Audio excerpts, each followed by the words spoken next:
to talk about. My guest tonight is none other than this woman, author of Tough Love, former National Security Advisor, and former U.S. Ambassador Susan Rice. And let me see if this is her coming through now. Yes, she's here, adding her name. And it's indeed a pleasure. We've got a lot to talk about tonight. This is a huge evening, and I see it waiting for her to come on. But nonetheless, if you just watched the president's briefing, we are going to talk about that. We're going to talk about her most recent op-eds. This is basically primarily all about COVID-19, the coronavirus. And once again, we're still waiting for her to come in, to chime in. We see it. Let me call her back. This is modern technology. We're waiting for her to come in. Hold on one second. Okay. Stay tuned, guys. I'm getting her. Hold on. Yes, the briefing was crazy. It says it's waiting for you. Do you see it? You see me up? Okay, we're waiting for you. I pressed Ambassador Rice. So do you see anything where you have to press? Oh. Okay. She says she sees us live and all our friends live. I'm going back to get you once again. Okay, viewers. Okay, I need you to make a request. Go out and make the request once again, Ambassador Rice. She's here with me on the phone. Stay tuned, guys. People are waiting for you, Ambassador Rice. Okay, get off and come back. Okay, come back, Ambassador Rice. When you see me, come back on. There you go. Let's see. There you go. Okay, hold on. Let me get to her if I can get her now. Modern technology. Here we go. All right, request. There we go. I got it. Now we're adding Ambassador Rice. It says waiting for Ambassador Rice. Ambassador Rice, we're waiting for you. If there's something that you need to touch, it says we accept. Here we go. It's connecting. There you go. Hello, Ambassador Rice. Hey, April. How you doing? Up? Technology is not my strong suit, girl. I know, but you definitely know how to work the world. So thank you so much. Let me say this. First of all, thank you for joining us for a time such as this. You are a friend. We have known each other over 2 decades. You are a friend. You are a source. She's a sister friend and someone I've always been able to rely on to tell me the truth. And you guys, she tells the truth, whether it hurts or not. She tells the truth. So, and what's crazy is we've been talking pretty much all day. And we were texting during the briefing today. And I'm going to start off with the briefing. We just watched the President of the United States. I see you shaking your head. I'm not going to do like Sean Spicer told me. But why do we care what he says? We don't. Moving on. Just so anyway, your thoughts about what the President said in the briefing I don't even know if it's still going on because I'm here with you. Yeah, well, I had to stop watching. And frankly, I've had to stop watching now for a while. If I weren't coming to talk to you, I wouldn't have listened to it at all. But to be honest, April, that wasn't a briefing. That was a North Korean style propaganda show. And, you know, him playing this ridiculous campaign video, cutting off reporters, telling lies left, right, and center. That is exactly not what we need in this crisis. We are aching for responsible, sober, fact-based, empathetic leadership out of the White House, and every day we get just the opposite. It's almost as if with all the pain we're going through, he gets some perverse satisfaction out of rubbing salt in our national wounds. So you said North Korean style propaganda. That's a strong statement. Why was it propaganda, and what lies did he tell? I mean, I can't give you chapter and verse. I'll give you a few examples. But why was it North Korean style propaganda? I don't think, well, first of all, let's roll this back. April, you've been a White House correspondent how many years? 23. 23 years. Have you ever seen a president of the United States stand up there and roll a video full of lies that could have been tailored to a campaign commercial? Yes, taxpayer dollars from Fox News, basically a campaign video. Have you ever seen anything like that before? Not from a president. I've seen a press secretary do it about a reporter, Jim Acosta, at a press briefing. I've seen that. But you've never seen the president of the United States stand up in the White House briefing room and pull that trick. Okay, nor have I. Okay. So that's why I say it was a North Korean style propaganda session. It was an embarrassment, and it was full of lies and misrepresentations. I mean, the lies are myriad, but, you know, for example, this one he keeps repeating about how the Obama administration left the so-called cupboards bare at the national stockpile. That is made up out of whole cloth. There's absolutely no truth to that. We left, and plenty of fact checkers and journalists, including those who visited the stockpile, have validated that it was full. So that's lie number one, but we've heard it so many times, I think it is worthy of being debunked. Again, today he said, you know, we had left them with a broken testing capacity for coronavirus.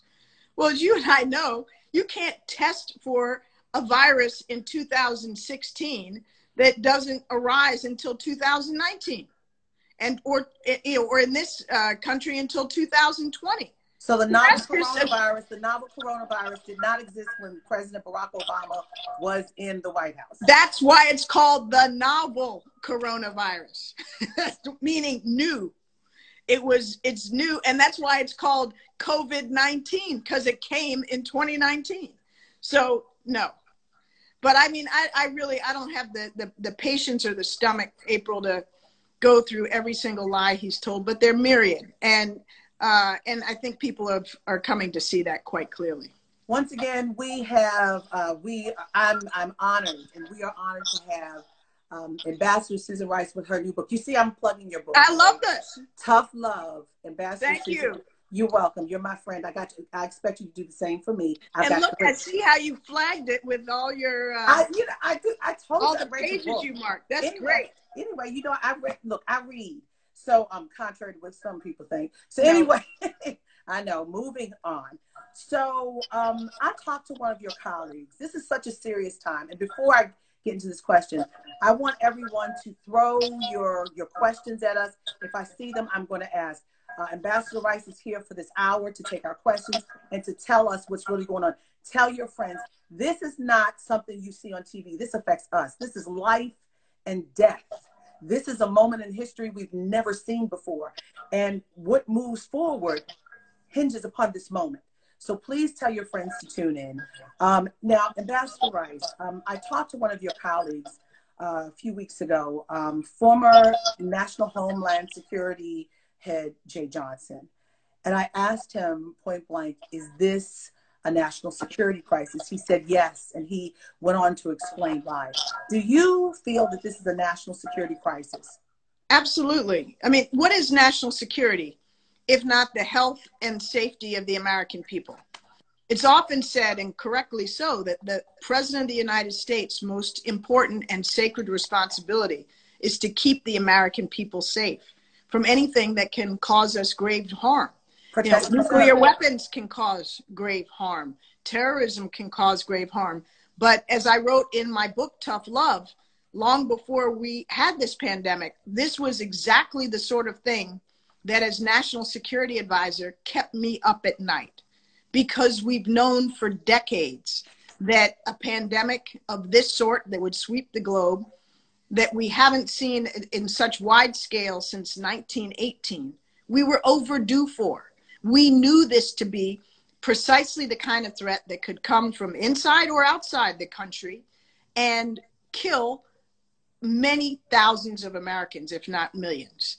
And so we planned for it as a national security threat. We understood it to be a national security threat. It absolutely is, which is why, April, when I was National Security Advisor for President Obama in his second term, I set up an office at the White House in the National Security Council, which I ran, called the Global Health Security and Biodefense Office. Its sole purpose was to scan the world and monitor the outbreak of potential man-made and natural occurring threats like the coronavirus that had the potential to do grave harm to the United States. And their job was to monitor and prepare and warn and lead the response operation at the White House. And that office, which I established, unfortunately, was dismantled in 2018 by President Trump and his then National Security Advisor, John Bolton. It's why, April, because precisely because we understood it to be a national security threat, that during the transition, in the 12 hours that I had over 4 sessions to brief my successor, General Michael Flynn, I raised and emphasized, among many issues of importance, the threat of pandemic disease. It was among— Say this again. You and the Obama administration, during the transition for the new government, talked to then National Security Advisor. National Security Advisor designate. I was still the National Security Advisor. Yeah, he was incoming. Yes, he was on his way to be the National Security Advisor. You talked to him in 4 sessions for 12 hours. Yes. And in the course of those discussions, I was raising with him all kinds of national security challenges of importance, including the threat of pandemic disease. We did actually a special briefing with others, including Lisa Monaco, the Homeland Security and Counterterrorism Advisor, and many others about the pandemic threat. And we wrote over 100 briefing papers for the incoming team. Included among them were important papers about the threat of pandemic disease. April, also during the transition, we had a live in-person cabinet level exercise when all the cabinet level officials from the Obama administration sat down for 3 hours and met with the incoming cabinet level officials from the Trump administration. This was an exercise that was mandated by law because, for the most part, the Trump administration, except for the contact I had with General Flynn, really didn't want to engage the outgoing Obama administration. But this exercise we had in about a week before the inauguration in January 2017 was required. And it made us each sit next to our counterparts, outgoing and incoming. We ran 3 scenarios in that exercise, one on a terrorism threat, one on a cybersecurity threat, and one on the pandemic threat, because we anticipated that this could be something that arose in the future, and we wanted them to be aware of it and prepared. And at the same time, April, the Obama administration handed to the Trump administration a 69-page playbook. It was like Pandemic for Dummies, a handbook for here's what you do if this arises. Here are the questions to ask. Here are the things to check. Here are the steps to take. And, if they even, looked at it once, I think they probably put it on some shelf, if not in the trash can. So we understood in the Obama administration, and actually in all fairness, so did the Bush administration before us understand, because they had experienced H5N1, a very deadly flu. We had experienced H1N1 in 2009, another flu pandemic. We'd experienced Ebola and the Zika virus. We knew about the seriousness of pandemic threats, and we tried to impart that sense of urgency and concern to our successors. Mm-hmm. So at the end of the day, after you had this conversation with your counterpart, who was a designate for the incoming administration at the time, what did Michael Flynn say to you about the issue of a pandemic, the potential of a pandemic that you were due for one? Not much, if anything. I mean, I think of the issues he was focused on, this was not high on his radar screen. He didn't, I don't recall him saying anything particularly insightful or seize on it in any way, but I also don't remember him being dismissive of it. He was much more interested in things like China and Turkey and other issues that we obviously had to discuss as well. So at the end of the day, you say he dismantled this one office. Are there other offices that handle a pandemic that have either been dismantled or defunded or have been rolled back with funding? And also, do you know if there is indeed a crisis management office handling this pandemic, this national security crisis at this moment? Well, first of all, I was describing what we set up to be the infrastructure in the White House. Yes, of course, in other parts of the federal government, at the Centers for Disease Control, at the Health and Human Services Department, including at NIH and at NIAID, where Anthony Fauci is the director, the National Institutes of Allergies and Infectious Diseases. Yes, of course, in USAID and the State Department. There certainly are offices that have responsibility for pandemic disease. But the point of making it a focal point in the White House, an office that reports directly to the National Security Advisor and to the Homeland Security Advisor, and through them to the president, is to elevate the importance of it, attach additional focus and resources to it, and enable the White House to do what it is meant to do at the National Security Council, which is to coordinate and convene these other agencies.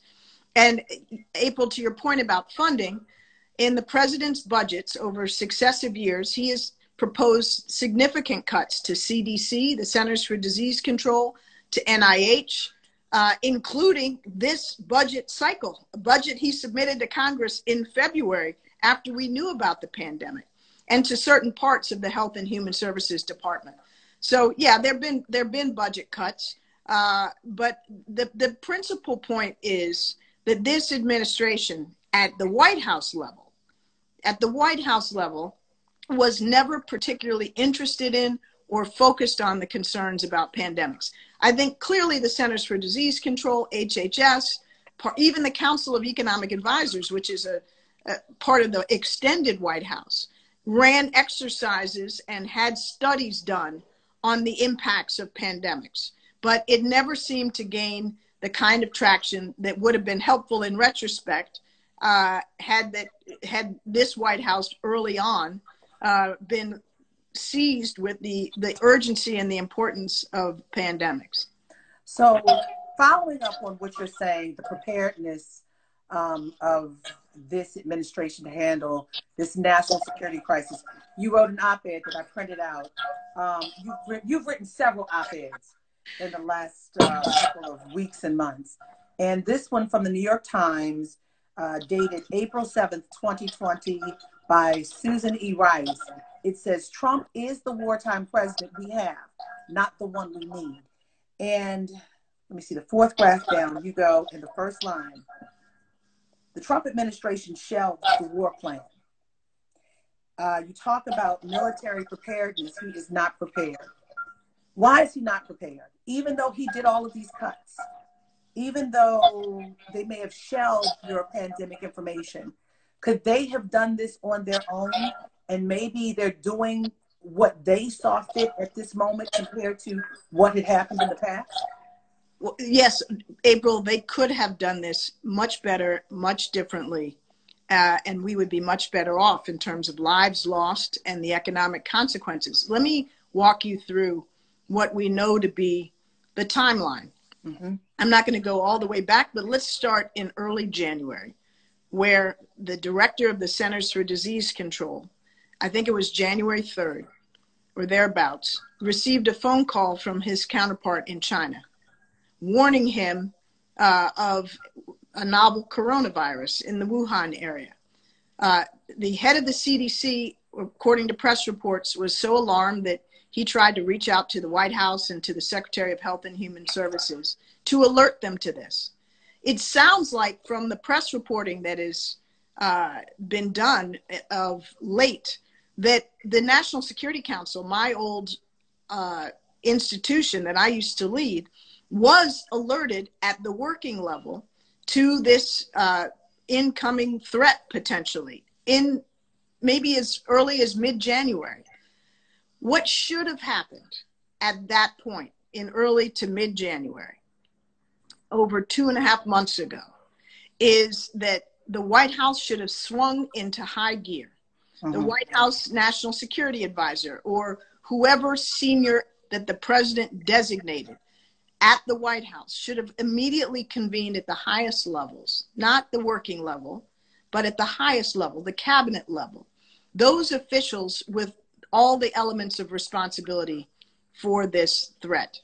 What they then should have done is as soon as they got the sequence of the virus, the genetic sequence of the virus, which they had by mid-January from China to the WHO, the World Health Organization, mm-hmm. to begin at that stage to make testing kits as quickly and effectively as possible. Now, we've seen a lot of reporting on the testing failure, and there are many aspects to it. But to make it simple, the United States, the richest and most capable country on earth, ought to have had the capacity to create tests that work and get them out to the states as quickly as possible. There are all kinds of reasons why apparently that process failed. They relied on the CDC. The CDC didn't go quickly enough to academic institutions. There was a flaw in the CDC tests. They didn't go quickly enough to the private sector. They didn't take advantage of the capacity of other countries in the World Health Organization, which they could have done had they been willing to do so. So the first thing you got to do is you got to get the testing together, and you've got to make it widely available, and you got to be able to get the results back quickly. That failure was sort of the original sin of the whole failed response. And we still to this day, as many Americans know, don't have the testing capacity that we need for all of those who feel they are sick and need a test, much less for what Trump is talking about, reopening the country. So testing is number one. Mm-hmm. The next thing, April, that should have been done very early on in January is to say, before there was a case in the United States, before there were any deaths in the United States, this looks like it has the potential to be the global pandemic we have been worried about and frankly waiting for. And that means we have to go to our contingency plans. And we know everybody who works in public health, everybody who works in national security knows that on any normal day in this country, pre-pandemic, that our healthcare system is not structured to deal with the magnitude of demand that we're going to have in a pandemic. We don't have the beds. We don't have the PPE, the masks, the gloves, personal protective equipment. The personal protective equipment. We don't have the ventilators. We don't have the personnel. So all of those things have to be sourced on a surge basis. We do have stockpiles in the federal government and the states, but we're going to have to procure in a hell of a hurry a lot more. And we know that that's the case, but that's not what happened. That's what should have started in January. It didn't happen April until March that we really put the pedal to the metal to try to get the personal protective equipment, the ventilators, and all of that. Towards the end of March. And it's still not altogether adequate. In the meantime, we shared some of our stockpile, millions and millions of that with China, which is frankly not something I'm going to fault because we all have to help each other. Now we're sourcing from China. So before you start, what is in the stockpile? Because people are asking, I've been seeing questions. What is the stockpile? What does it consist of? What is it? Please explain. Well, the national stockpile, this is a medical stockpile, is meant to contain medicines that we need in bulk. It's meant to contain certain vaccines that exist for things that we may need in bulk. It's meant to contain ventilators. It's meant to contain personal protective equipment, the things that you would need in a medical emergency. And that medical emergency could be, a chemical weapons attack, or it could be a pandemic. And we maintain that stockpile for all these sorts of contingencies. So they would then, in normal times, had we had that warning, as we did in early January, we would have surged the sourcing of all of this equipment. Instead, we were still exporting it for profit. We were not acting like, in weeks, this was going to be a massive problem in the United States of America. And that lack of preparedness, that refusal by the White House to invoke the authorities that it actually has. The president has the authority under the Defense Production Act to order companies to produce whatever is needed in a crisis in certain quantities. And more importantly, it gives the president the authority to distribute those emergency supplies where they are needed most, not on a random basis, not pitting the states one against each other to compete for the same equipment at jacked up prices and compete against the federal government. The president has allowed the law of the jungle to prevail, and chaos and competition, which is setting back our efforts. So those are just among the early steps we should have taken. shutting down the country on a nationwide basis and doing it sooner in the game would also have made a major difference, as has been widely reported. So, Ambassador Rice, when you say the law of the jungle is prevailing, who does that hurt? Because the states are vying for things. All of us. Right. It hurts the people. Yes. Okay. You and me and everybody we love and everybody we know and everybody we don't know. So and just to be clear, I talked to the governor of Michigan. I did an exclusive interview with the governor of Michigan Friday, just this past Friday, Gretchen Whitmer. And I asked her, what are you still in need of? She said she's in need of testing kits. This is in the state of Michigan. Testing kits, masks, and ventilators. Testing kits, masks, and ventilators. All this as the president is looking to open up the nation. And, you know, someone just threw out May 1st.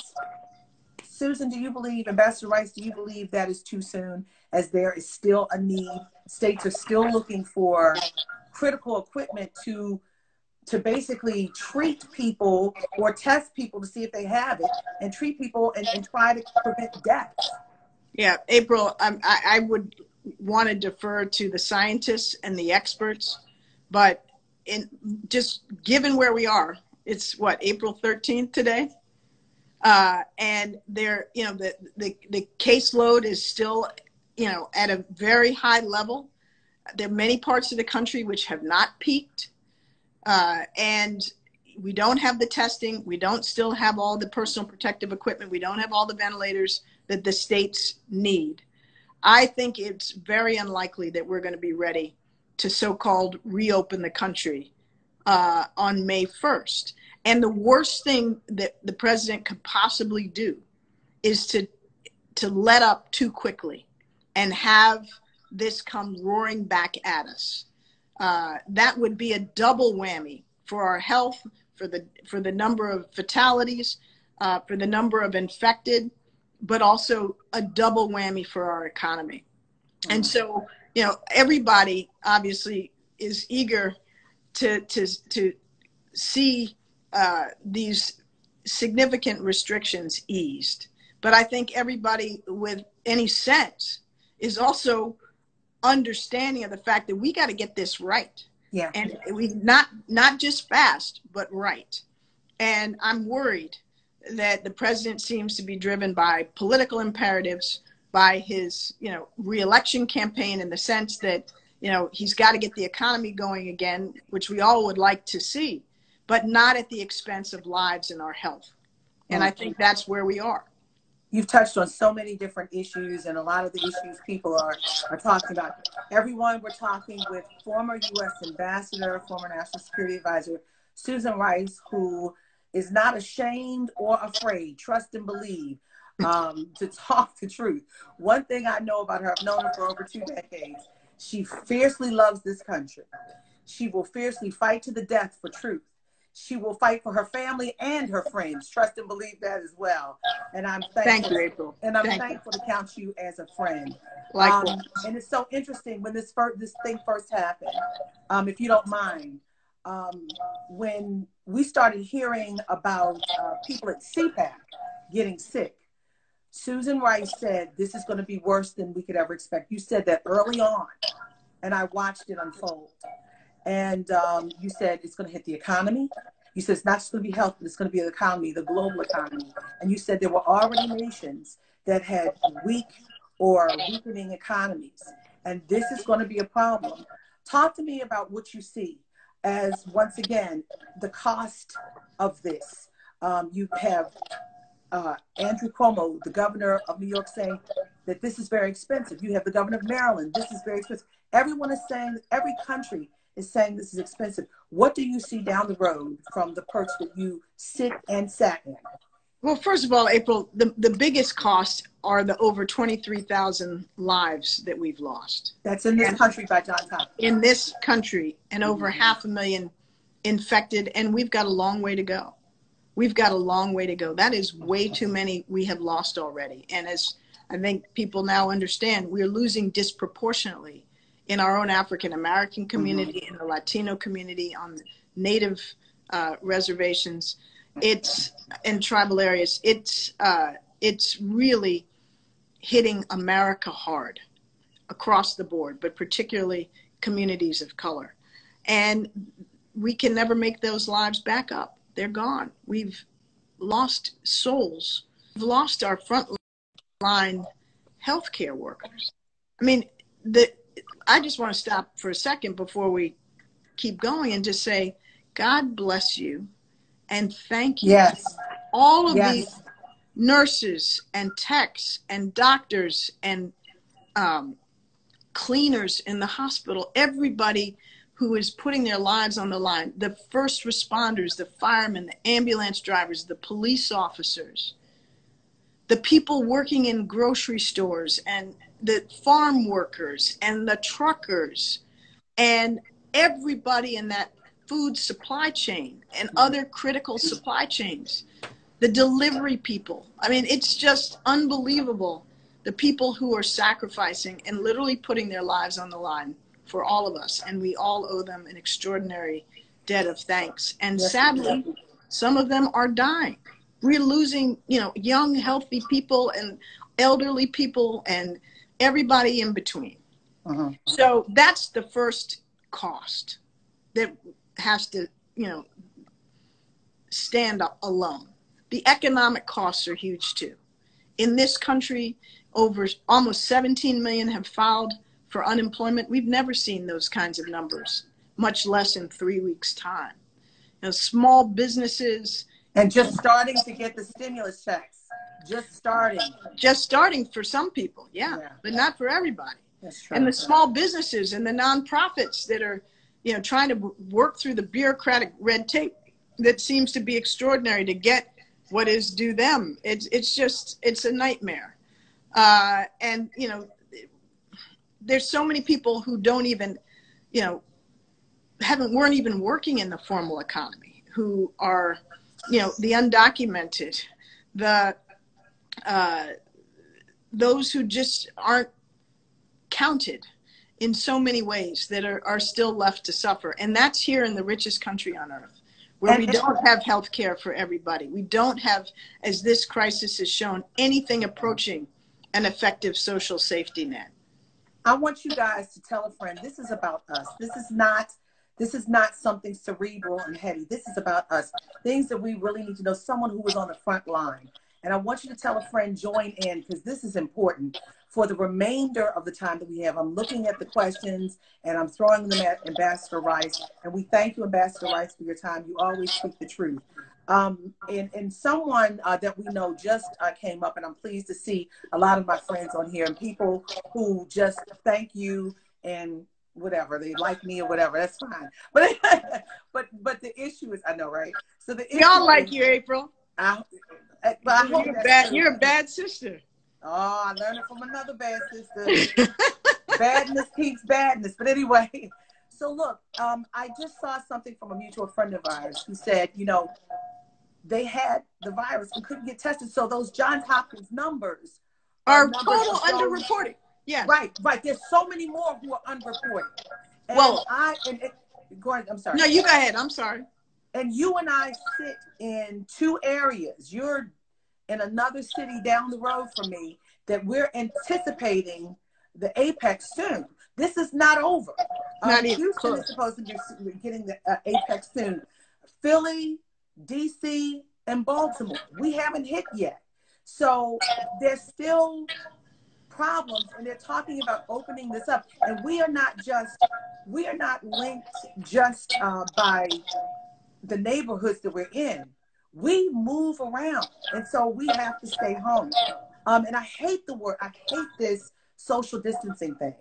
It's physical distance. We are socially connected, but we're physically distant. That is something psychological. We need to say physical distance. Anyway, moving on. So, but April, yes, this affects all of us as human beings. And you're right that we are not counting so many of those who have been infected. And we're sadly not counting so many who have died. Right. The people in the nursing homes that don't get to the hospital aren't being counted. There are just so many of us that aren't being counted. So we're underplaying, not necessarily deliberately, but we're undercounting how bad this is. And the other thing I want to say, we've talked about the economic impact here in the United States. The economic impact in other parts of the world, particularly parts of the developing world, where people live in, in shanty towns and in slums, and they have nothing, and they can't afford to distance. They can't afford not to go to work because they're going to starve. There are these horrific pictures that I saw today online from Kibera. Kibera is the largest slum in Nairobi. It's like a city in itself. And people were scrambling and fighting, and they were all on top of each other in a mad crush to get food delivery. These are food supplies that were being distributed because they're under a lockdown. They, earn pennies or, barely $1 or $2 a day in good times. And their whole economy has collapsed and they're starving. So as rough as it is here, we at least have food banks. We at least have some mechanisms for many people, not everybody, to get some sort of help and relief. So this is a global catastrophe, and we shouldn't forget that, because those people are human beings too, everywhere. They are, most definitely. And what are you hearing about the fact, and this and I'm just going to say this, as an African American who's 5 generations removed from the last known slave in my family, sold in the auction block in Fayetteville, North Carolina, it irritates me to hear that people want to use Africans as the test case to test this. Have you heard about that? No, I haven't heard much about it. Okay, test the vaccine.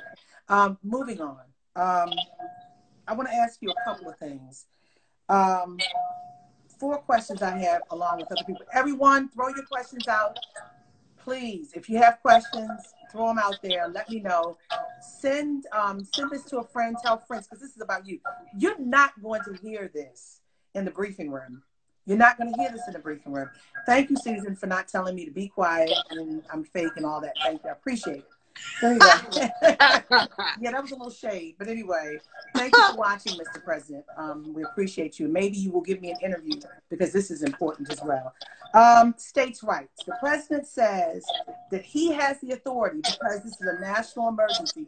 It's also a national security crisis. He says that he has the right to be able to usurp the governors and take over and open up any state. And God forbid if they don't, they're going to face election issues. So what say you? Does he have the authority to open up states above the governor's rights, above the state's rights? April, I'm not a constitutional lawyer, but all the ones that I know who are say that nothing in the Constitution gives the president that authority.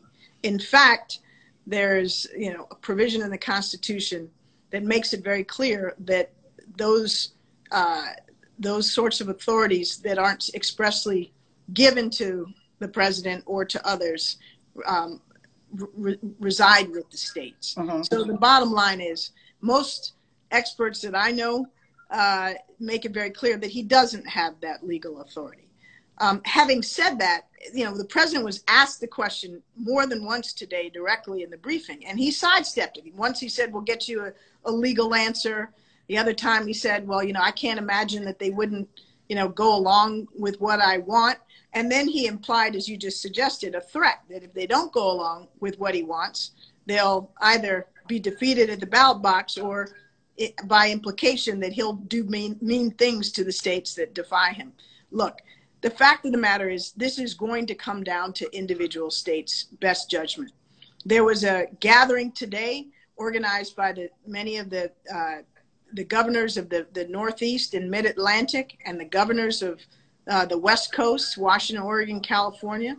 And they all have agreed that they're going to cooperate and share information and coordinate their decision-making about how and when to reopen. Doesn't mean they'll all do it exactly at the same time, but they're going to be working together. And that makes a great deal of sense. There may be logical arguments for some places opening sooner than others based on what's happening there.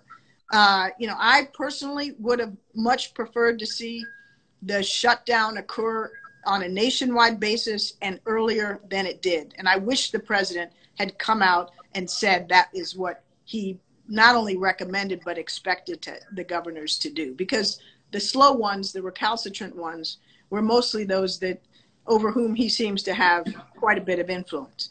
So in any event,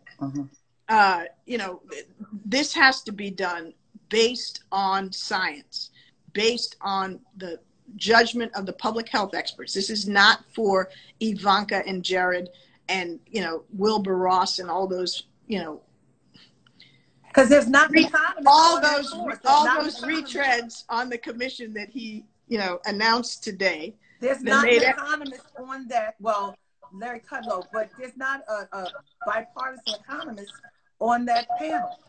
I don't even know what Larry Kudlow's economic credentials are besides time on TV. But in any event, the reality is this is, a panel of Trump loyalists and close economic advisors and family members that do not give confidence that public health considerations and wise and dispassionate judgment will be brought to bear on what is a critical question of life and death. How and when we resume, increasingly normal economic and social activity is going to make the difference between, whether we have hundreds of thousands of deaths or hopefully something much less than that, which is still already, as of today, way too much. So this is very interesting because someone posed this question. China opened portions of its country, but there was a reinfection that came back. Well, China has done this in stages, right? Yes. And they lifted, for example, last week, many of the movement restrictions in Wuhan. Mm-hmm. Some in, they've done some things in Beijing and other major cities. But what China has experienced is reinfection. Well, not reinfection, that's the wrong terminology. A resumption of new infections, mainly from people. In layman's terms, a reinfection, but go ahead. Well, reinfection is like if I got sick and then I got sick again. Well, so that's not the wave came back, correct? Another wave of infections right. that have largely come from Chinese nationals returning to China from elsewhere, from the United States, from Italy, from Russia, from a lot of different places. And they are coming back with the virus. Now, and that's even with China, asking all these people to come back to be tested, to be quarantined, etc. And we've seen upticks in the virus in places like South Korea and Singapore. So we have to be very careful. We have to be vigilant. And for a damn change, we ought to learn from the experience of other countries. Mm-hmm. So with a national security crisis, with a national state of emergency, the president is now touting 50 states under this. It seems almost in a celebratory tone. But when you have a national security crisis, you have people who are afraid. I just got some statements from people saying they feel helpless, and thank you for this. They need to hear this. But there are concerns about a food shortage. Talk to me about that. Well, first of all, I understand why people feel helpless and, feel lost because we don't have leadership that's talking to us from the White House with truthfulness, with clarity, with sobriety, with dignity, with which all these things that we have come to expect from our leaders, Democratic or Republican, in times of crisis. We're not getting that. And instead we're getting spin. And that's very unnerving. And then there's just how uncomfortable and fearful we all feel about, getting outside of our house. If we have to go to the grocery store or the pharmacy, you feel like you're, walking on, through a minefield. And so all these fears are real. But April, we do have a voice and a say in this. The first way we have a voice, and to the extent that any of us can, if we have the ability to stay home, if our jobs, if our circumstances allow us to do that, we absolutely have to. And we got to be, serious and locked down about it. I've got my 2 kids home with me now, including one who's in college, who's come home from college, and then my other one in high school. And my son wants nothing more than to be able to go and walk in the woods and take, he's a bird watcher and watch for birds and take photographs. And, I want to be able to let him do that. But this is not the time. I told him, no, not now. You got to wait. And even if he's by himself, you're saying even no. though, and this you could argue is I'm being too extreme about it, because up until a few weeks ago, I let him do it. But, he's by himself. He's in the woods. He's driving to where he's going. But we've got, in this Washington area, as you know, the governors and the mayor saying, don't do that. Stay home. And I feel like, if I'm trying not to go to the grocery store, I don't see why he needs to go, traipsing through the woods. So hopefully in some time he'll be able to do that. But the point is, we all have to be disciplined, and we all have to make, do things the way we don't want to do them. And that itself makes a huge difference. Right. So we do have some agency. And the other thing, April, is, we don't deserve this kind of leadership. We do not answer someone's question. We do not deserve Donald Trump pretending to be president. He's a tin pot dictator up there. And it's not what our country needs in terms of our security, in terms of our health, in terms of our economy. And so the other way we get to make a difference is by voting, and voting for change in November. And you just brought up the next question. Someone we both know sent me an email a while ago. And I would like for you, Ambassador, can you turn your phone down a little bit? Because I get reverb. My child is upstairs telling me, Mommy, it's your mic. I said, no, it's the Ambassador. All right. Is that better? Yourself. Thank you. That's much better, because you're getting reverb from me. So a friend of ours sent me this text. I'm going to read a portion of it.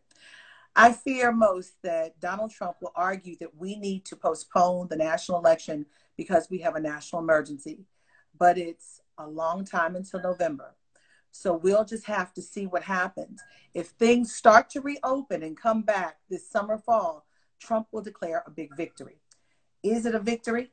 Especially when thousands, tens of thousands are dead in this nation. And you are saying that he could have mitigated this and contained it earlier? No, April. When over 23,000 Americans have died, and the reality is we could have saved many of those lives had the president and the White House moved earlier and taken the steps that I just outlined at the beginning of this conversation. There's no victory in that. It's perverse. It's obscene for any president of the United States to declare victory when tens of thousands of Americans have died on his watch. Can you imagine if George Bush had declared victory after 9/11 because 3,000 Americans died as opposed to 10,000 Americans? And what version of perversity does that count as a victory? So no, there's no victory in this. And by the way, for the 17 million Americans who've lost their jobs in the last 3 weeks, and the millions more that will in coming weeks, how is that a victory? I mean, I don't put past Donald Trump saying anything that he finds serves his interests. But I think the American people are smart enough not to fall for that BS. A devil's advocate, he would claim victory if the numbers fall way short of the prediction of hundreds of thousands of deaths. Well, you know what? He's already trying to play this game, right? He's saying, well, if I did nothing, according to the Imperial College of London, up to 2.2 million Americans would have died. Well, in what reality would the president of the United States do nothing in the face of a global pandemic? He wants credit for not doing nothing? Give me a break. That's ridiculous. And now because, he put out numbers, first of all, we don't know how many are going to die, right? We all hope and pray that it is as few as possible. It's already been way too many. But the reality is, like in 2009, when we had the H1N1 flu, like in 1918, where it went on for essentially 2 years, the reality is this is going to hit us in all likelihood in waves. And so these are projections. All the projections that we have seen that the White House are quoting assume a longer period of social distancing than the president seems to be talking about, assume that we have, or physical distancing, that the shutdown endures at least through May, and is only counting deaths through August. But this is not going to end in August. It may well be back with us in the fall, in the winter, and the spring.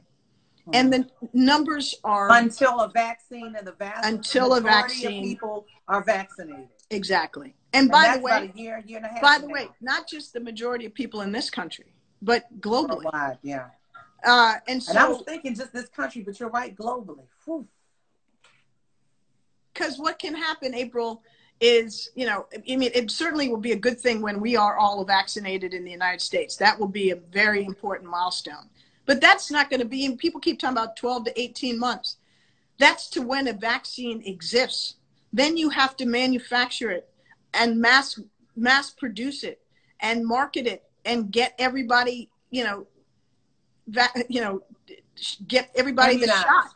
And is it one shot? Is it two shots? We don't know anything about this, right? So is it a drink? Because everybody can't take a shot. Yeah. But if it's not being dealt with, if the vaccine is not available swiftly in the developing world and in other parts of the world, then it will host itself in humans there, and it may mutate and come back around. So we really need to recognize that, pandemics don't wear flags. They don't have nationalities. They don't know borders. You can call it, as the president did yet again today, the Wuhan virus, in what I consider to be a xenophobic and racist tone. But it doesn't mean that this is not our problem and that we don't have responsibility and that it's not going to come back potentially and bite us in the behind again. So what you're saying is we are in a critical 2 years, basically. Yeah, we're in a very difficult 2 years. And so whatever death toll we end up with is not going to be determined by August. Wow. Okay. So in our remaining time, I got some questions. One, someone asked, can the president be brought up on impeachment charges? You can impeach a president more than once, but the issue is you have November right around the corner. The short answer is not in this case. Why not? I mean, it's a political question. I mean, we all know it'll take a long time for it to happen. And it'll take a long time. Election will come sooner. Right. That's where he deserves to be beaten. Beat him badly at the ballot box. You said it, I didn't. So I still got to go back. And for those You're the journalist. I know. You have integrity. I have integrity. I got to go. Thank you. Say it again, sis. April Ryan has integrity. So anyway, so the bottom line, and for those of you who are wondering why I'm not in the briefing room, I am one of those African Americans who has underlying issues. Like the U.S. Surgeon General, I have everything he has. Asthma. I have high blood pressure, and I'm pre-diabetic. And this thing has a tendency to not only attack your lungs and your lower lobe to create pneumonia that's harder to get at, but it exacerbates diabetes and blood pressure. I'm a divorced mother of 2 kids, and I do my work where I do my work right now. That briefing room will wait. My life is more important, but I'm still reporting for you and giving you the stories. And that's why I'm here with Ambassador Susan Rice tonight to give you information, because what you see on TV right now is not right. Those briefings are not right. I'm sorry. As someone who's speaking, who's been there for 23 years, 4 presidents of the United States I've covered. So some of you may have just seen me in 3 years. Oh, I've been there, washed that T-shirt and wore it again many times. So moving on, before we close this out, Ambassador Rice, and I met you when you were at the State Department working in African Affairs. Actually, probably you met me when I was at the White House before I went to the State Department in early Clinton administration. Yes. We were there during the Clinton years. We go back. We look like we're 17, but we go back. So Ambassador Rice, and I'm going to joke. I give her I love her so much. I call her Beyonce, and we'll tell you about that later. So that's her nickname. But anyway, Ambassador Rice, yes. Ambassador Rice, through your tenure, your long term in Washington, you've gotten to know a lot of people in the high levels and the unique perches that you've sat. You know a man named Dr. Anthony Fauci. Who is he to you? Well, Dr. Fauci, just for, is a name that has become pretty common on our televisions and radios. Truly. Dr. Fauci is, first of all, the director of the National Institutes of Allergies and Infectious Disease at the NIH, the National Institutes of Health. He has served every president since Ronald Reagan. He's been in this role since 1984. He's one of the most knowledgeable, experienced, respected scientists and public health experts that we have ever had. He was instrumental in leading the scientific fight against HIV/AIDS, going way back. And he has fought flu pandemics before. He has fought the Ebola virus, and those are the contexts in which I work closely with him, and the Zika virus. I know Dr. Fauci to be incredibly smart, completely apolitical, a scientist, and a very decent, warm human being. And I have enormous respect for him. I trust him. I think he's, between a rock and a hard place every day. And God bless him, because he's hanging in there. You say he only gets 3 hours of sleep a night, you heard. And he's 79 years old. I know he doesn't look it, and he's fit, but my God. But he's a national treasure, April. And God forbid if he's not allowed to continue this fight to the end, because there's nobody I trust more than him. And there are many days when he's the only person I trust. It's amazing that when you listen to Andrew Cuomo and some of the governors speak, they said, listen to Dr. Fauci. They don't say the president. They say, listen to Dr. Fauci. And I pray Dr. Fauci stays there. And it's unconscionable that Dr. Fauci has to have security guards because he's telling the truth about our health. And I'm just going to leave you. I have to lighten this a little bit. The great D.L. Hughley, comedian, said today, he said, if anything ever happens to Dr. Fauci, we've got Jared and Jerome. Jared Kushner and Jerome, Dr. Jerome Adams. I knew it was going to make you laugh.